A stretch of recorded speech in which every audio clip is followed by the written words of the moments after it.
Hello friends, welcome to my channel. ఈ ఛానల్లో ప్రతి శుక్రవారం హర్రర్ స్టోరీ, ఆదివారం క్రైమ్ స్టోరీ, బుధవారం మిస్టరీ స్టోరీ అప్లోడ్ చేయడం జరుగుతుంది. ఈ స్టోరీస్ అన్నీ కూడా మీకు సినిమాటిక్ థ్రిల్తో ఎక్స్ప్లెయిన్ చేస్తాను. అలాగే ఖాళీ టైంలో motivational plus current affairs videos కూడా అప్లోడ్ చేస్తాను. కాబట్టి ఇంకా లేట్ చేయకుండా నా ఛానల్ సబ్స్క్రైబ్ చేసుకొని బెల్ ఐకాన్ యాక్టివేట్ చేసుకోండి. రెగ్యులర్గా ఫాలో అవ్వండి.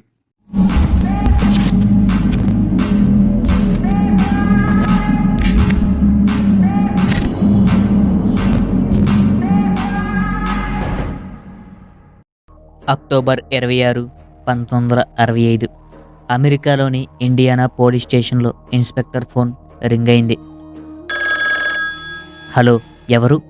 సార్, నా పేరు బెన్ సుయస్కి. చెప్పండి, ఏమైంది?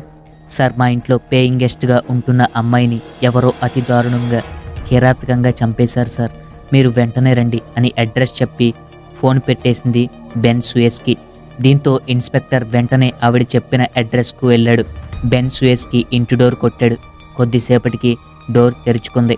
ఒక నడి వయస్కురాలు వచ్చి తలుపు తీసింది. ఇక్కడ బెన్ సుయస్కి అంటే ఎవరు అని అడిగాడు ఇన్స్పెక్టర్. నేనే సార్, మీకు ఫోన్ చేసింది నేనే అని ఆతృతగా జవాబిచ్చింది తలుపు తీసిన బెన్ సుయస్కి. ఏంటి, ఏం జరిగింది? కొంచెం గంభీరంగా అడిగాడు ఇన్స్పెక్టర్. నా ఇంట్లో పేయింగ్ గెస్ట్గా ఉంటున్న సిల్వయ్యను ఎవరో చంపేశారు సార్. ఎవరు? ఎందుకు చంపారు? తెలియదు సార్. సిల్వయ్య అంత మంచి అమ్మాయి కాదు. తనకు చాలామంది అబ్బాయిలతో సంబంధం ఉంది. వారం క్రితం ఇంటి నుంచి వెళ్ళి ఇవాళ ఉదయమే తిరిగి వచ్చింది.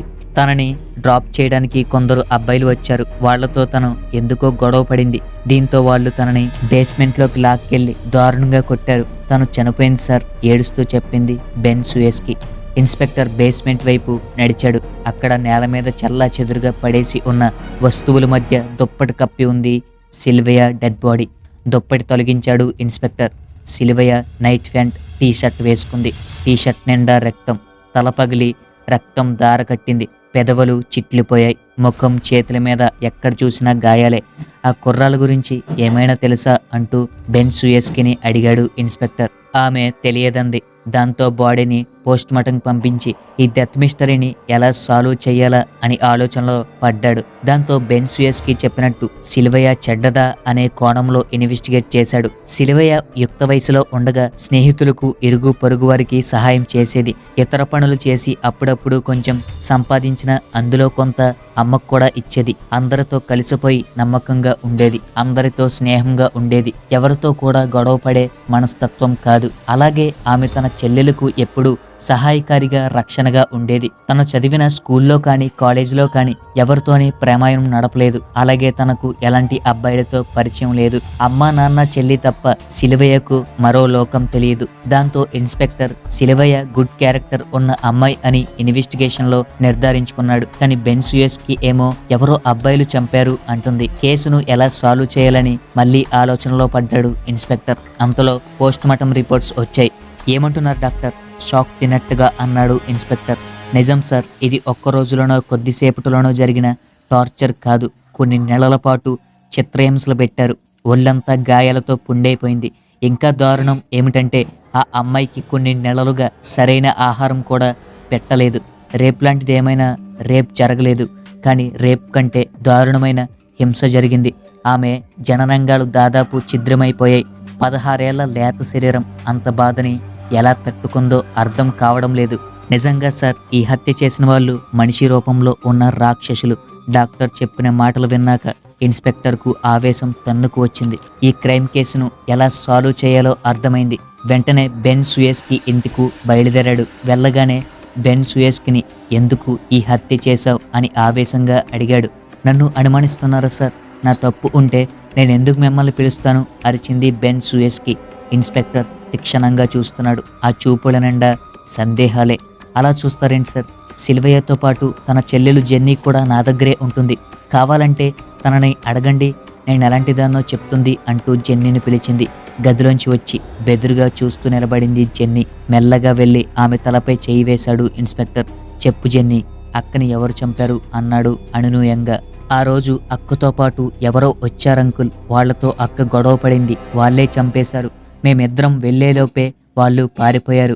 బెన్ సుయస్కి చెప్పింది నిజమేనని అర్థమైంది ఇన్స్పెక్టర్కి. కానీ పోస్టుమార్టం రిపోర్ట్లో మరొకటి చెబుతుంది. ఏది నిజం ఆలోచిస్తూ బయటికి నడిచాడు. జీప్ ఎక్కి స్టార్ట్ చేశాడు. మరో క్షణంలో వెళ్ళిపోయేవాడే. కానీ అంతలో ఎక్కడి నుంచో ఒక కాగితపు ఉండ వచ్చి ఒడిలో పడింది. తెరిచి చూశాడు. నన్ను ఎక్కడ నుంచి బయట పడేయండి అంకుల్, ఏం జరిగిందో నేను చెప్తాను, జెన్నీ అని రాసి ఉంది. ఒక్క అంగుళంలో జీపు దిగాడు. జెన్నీ దగ్గరకు వెళ్ళి ఏం జరిగిందో చెప్పమన్నాడు. తను చెప్పింది విన్నాక అతడి మనసు ద్రవించిపోయింది. సిల్వయ్య జెన్నీల తల్లిదండ్రులు సర్కస్లో పనిచేస్తారు, ఊళ్ళు తిరుగుతారు. దానివల్ల పిల్లల చదువు పాడవుతుందని బెన్ సూయస్కి దగ్గర పేయింగ్ గెస్ట్లుగా పెట్టి వెళ్లారు. వారానికి $20 ఇస్తామని చెప్పారు.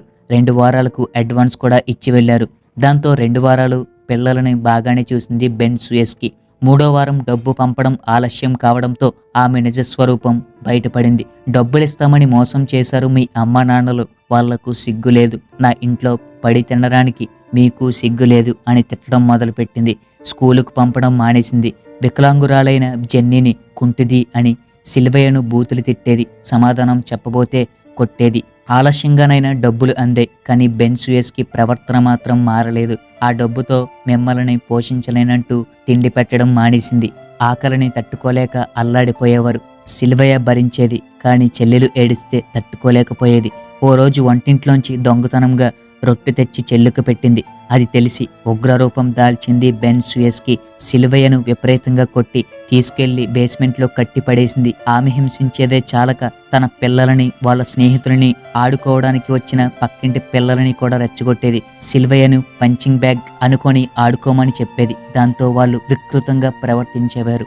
బెన్ సూయస్కి పెద్ద కూతురు పౌలా సిల్వయ్య మీద వేడి నీళ్లు పోసేది. రెండో కూతురు స్టెఫీనా పదే పదే కడుపులో గుద్దేది. మిగతా పిల్లలంతా సిల్వయ్యను చిత్రహింసలు చేసి ఒళ్ళంతా బ్లేడ్తో కోసేవారు, సూదులతో గుచ్చేవారు. బెన్ సూయస్కి అయితే కొత్త కొత్త పద్ధతిలో కనిపెట్టి మరీ సిల్వయ్యను హింసించేది. జననంగాల్లో గాజు సీసాలు పెట్టేది. టెస్ట్ చేస్తే నువ్వు చెడిపోయిన దానివని తెలియడానికే ఇలా చేశాననేది. చెక్కదిమ్మతో రహస్యంగాల మీద కొట్టేది. భరించలేక కేకలు పెడితే సైకోలా ఆనందం పొందేది. పాపం సిల్వయ్య విరిగిన ఎముకలు బాధ పెడుతుంటే, కోతలు వాతలు సరుపుతుంటే తట్టుకోలేక వెక్కి వెక్కి ఏడ్చేది. ఎవరితో చెప్పుకోవాలో తెలియక, ఎలా బయటపడాలో అర్థం కాక, ఎలాగో తంటాలు పడి పక్క ఊరిలో ఉంటున్న తన అక్క డయానాకి ఉత్తరం రాసింది. కానీ తమ దగ్గరికి రావడానికే ఎలా ఎత్తుగడ వేసిందనుకొని ఆ ఉత్తరాన్ని చించి పడేశారు డయానా. తన అక్కకి ఉత్తరం రాసిన విషయం బెనిస్కోయికి తెలిసిపోయింది. వెంటనే సిల్వయ్యను వదిలించుకోవడానికి ప్లాన్ వేసింది. తనని తీసుకెళ్లి ఎక్కడైనా వదిలేస్తే చేస్తుంది అనుకుంది. తన మీదకు నేరం రాకుండా ఉండేందుకు నేను నా ప్రియుడితో పారిపోతున్నాను అంటూ ఉత్తరం రాసి సిల్వయ్యతో సంతకం పెట్టించింది. ఆమె ఎత్తుగడను పసిగట్టిన సిల్వయ్య పారిపోవాలని ప్రయత్నించింది. ఒంట్లో ఎనర్జీ లేదు, ఎక్కడికని పోతుంది. అందుకే పాపం దొరికిపోయింది. ఆ తర్వాత వాళ్ళు పెట్టిన హింసకు తాళలేక ప్రాణాలే వదిలేసింది. ఇదంతా విని చలించిపోయాడు ఇన్స్పెక్టర్. బెన్ సూయస్కీతో పాటు సిల్వయ్య ప్రాణాలు పోవడానికి కారణమైన వాళ్ళందరినీ కోర్టులో నిలబెట్టాడు. అయితే 2 పెళ్లిళ్లు విఫలమై ఒంటరిగా కుటుంబాన్ని ఈదలేక ఒక విధమైన మానసికత్వాన్ని గురవడం వల్లే బెన్ సూయస్కి అలా చేసిందని భావించిన న్యాయస్థానం మరణశిక్ష వెయ్యలేదు. ఆమెకు, ఆమె కూతురు పౌలాకి జీవిత ఖైదును విధించింది. మిగతా వాళ్ళందరికీ వాళ్ళ నేర తీవ్రతను బట్టి 2 నుంచి 20 ఏళ్ల వరకు శిక్షలు విధించింది. అయితే వీళ్ళంతా తర్వాత బెయిల్ మీద బయటకొచ్చేశారు. బెన్ సూయస్కి అయితే 2 ఏళ్లకే బయటకొచ్చింది. ఊపిరితిత్తులు క్యాన్సర్తో కన్ను మూసే వరకు మారు పేరుతో మరో చోట ప్రశాంతంగానే జీవించింది. మిగతా వాళ్ళు కూడా తమ కుటుంబాలతో సంతోషంగా జీవించారు. కానీ అక్కపడిన వేదనను కల్లారా చూసిన జెన్నీ మాత్రం కొన్నాళ్ల వరకు తేరుకోలేకపోయింది. వాళ్ళ కుటుంబం సిల్వయ్యను మర్చిపోలేక నరక యాతన పడింది. ఏం పాపం చేస్తుందని సిల్వయ్య 3 నెలల పాటు అంత నరకాన్ని చెవి చూడాలి. ఏం అన్యాయం చేస్తుందని వాళ్ళ చేతుల్లో అంత దారుణంగా మరణించాలి. కోర్టు ఎలా ఆలోచించకపోవడం, ఆ చిన్నారి చిరునవ్వును చెరిపేసిన వాళ్ళని అలా వదిలేయడం నిజంగా అన్యాయమనే అనుకోవాలి. ఇది ఇవాల్టి ఎమోషనల్ క్రైమ్ స్టోరీ. మరిన్ని క్రైమ్ మిస్టరీ హర్రర్ కోసం ఛానల్ సబ్స్క్రైబ్ చేసుకోండి. అలానే బెల్ ఐకాన్ యాక్టివేట్ చేసుకోండి. ఒకసారి నా ప్రీవియస్ వీడియోస్ కూడా విజిట్ చేసి ఈ వీడియోకి లైక్ చేయండి. Thank you for watching. Stay tune for more interesting videos.